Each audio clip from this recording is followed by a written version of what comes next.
ابو हुरैरा रضी अल्लाह ताला अन्हु से रिवायत है कि रसूल अल्लाह सल्लल्लाहु अलैहि वसल्लम ने फरमाया, जब तक तुम अपने मुसल्ले पर जहाँ तुमने नमाज पढ़ी थी बैठे रहो और रियाह खारिज न करो तो मलाइका तुम पर बराबर दुरूद भेजते रहते हैं, कहते हैं ए अल्लाह इसकी मग़फ़िरत कीजिए, ए अल्लाह इस पर रहम कीजिए। सही बुखारी हदीस नंबर 445।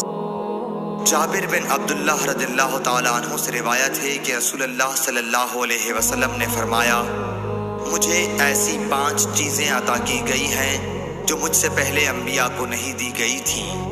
नंबर 1 महीने की राह से मेरा रोब डालकर मेरी मदद की गई। नंबर 2 मेरे लिए तमाम ज़मीन में नमाज पढ़ने और पाकी हासिल करने की इजाज़त है, इसलिए मेरी उम्मत के जिस आदमी की नमाज का वक्त जहाँ भी आ जाए उसे वही नमाज पढ़ लेनी चाहिए। नंबर 3 मेरे लिए माले गनीमत हलाल किया गया। नंबर 4 पहले अंबिया खास अपनी कौमों की हिदायत के लिए भेजे जाते थे, लेकिन मुझे दुनिया के तमाम इंसानों की हिदायत के लिए भेजा गया है। नंबर 5 मुझे शिफाअत अता की गई है। सही बुखारी हदीस नंबर 438। अनस बिन मालिक रज़ियल्लाहु ताला अन्हु से रिवायत है कि रसूलुल्लाह सल्लल्लाहु अलैहि वसल्लम ने फरमाया, मुझे हुक्म दिया गया है कि मैं लोगों के साथ जंग करूं यहाँ तक कि वो ला इलाहा इल्लल्लाह कहें।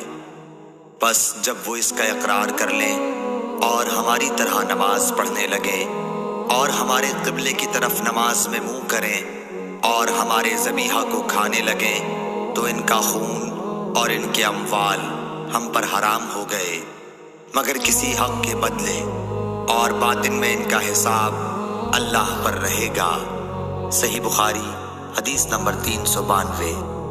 अबू सलमा बिन अब्दुर्रहमान बिन औफ रज़ियल्लाहु ताला अन्हु ने हज़रत अबू हुरैरा रज़ियल्लाहु ताला अन्हु से रिवायत किया है कि उन्होंने रसूलुल्लाह सल्लल्लाहु अलैहि वसल्लम से सुना, आप फरमाते थे कि अगर किसी शख्स के दरवाजे पर नहर जारी हो और वो रोज़ाना इसमें 5 दफ़ा नहाए तो तुम्हारा क्या गुमान है, क्या उसके बदन पर कुछ भी मैल बाकी रह सकता है?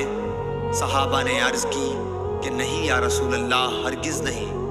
आपने फरमाया कि यही हाल 5 वक्त की नमाज़ों का है, क्या अल्लाह पाक इनके ज़रिए से गुनाहों को मिटा देता है। सही बुखारी हदीस नंबर 528। हज़रत अबू हुरैरा रज़ियल्लाहु ताला अन्हु से रिवायत है कि रसूल करीम सल्लल्लाहु अलैहि वसल्लम ने फरमाया कि रात और दिन में फ़रिश्तों की ड्यूटियाँ बदलती रहती हैं और फजर और असर की नमाज़ों में ड्यूटी पर आने वालों और रुख़सत पाने वालों का इज्तिमा होता है। फिर तुम्हारे पास रहने वाले फ़रिश्ते जब ऊपर चढ़ते हैं तो अल्लाह ताला पूछता है, हालांकि वो इनसे बहुत ज़्यादा अपने बंदों के मुताल्लिक़ जानता है, कि मेरे बंदों को तुमने किस हाल में छोड़ा। वो जवाब देते हैं कि हमने जब उन्हें छोड़ा तो वो फजर की नमाज़ पढ़ रहे थे और उनके पास गए तब भी वो असर की नमाज़ पढ़ रहे थे। सही बुखारी हदीस नंबर 555। हज़रत सल्लल्लाहु अलैहि वसल्लम ने फरमाया कि अगर लोगों को मालूम होता कि अज़ान कहने और नमाज पहली सफ़ में पढ़ने से कितना सवाब मिलता है, फिर उनके लिए क़ुरा डालने के सिवाय और कोई चारा न बाकी रहता तो अलबत्ता इस पर क़ुरा अंदाज़ी ही करते। और अगर लोगों को मालूम हो जाता कि नमाज के लिए जल्दी आने में कितना सवाब मिलता है तो उसके लिए एक दूसरे से आगे बढ़ने की कोशिश करते। और अगर लोगों को मालूम हो जाता कि इशा और सुबह की नमाज का सवाब कितना मिलता है तो ज़रूर जूतड़ों के बल घिसटते हुए इनके लिए आते। सही बुखारी हदीस नंबर 615।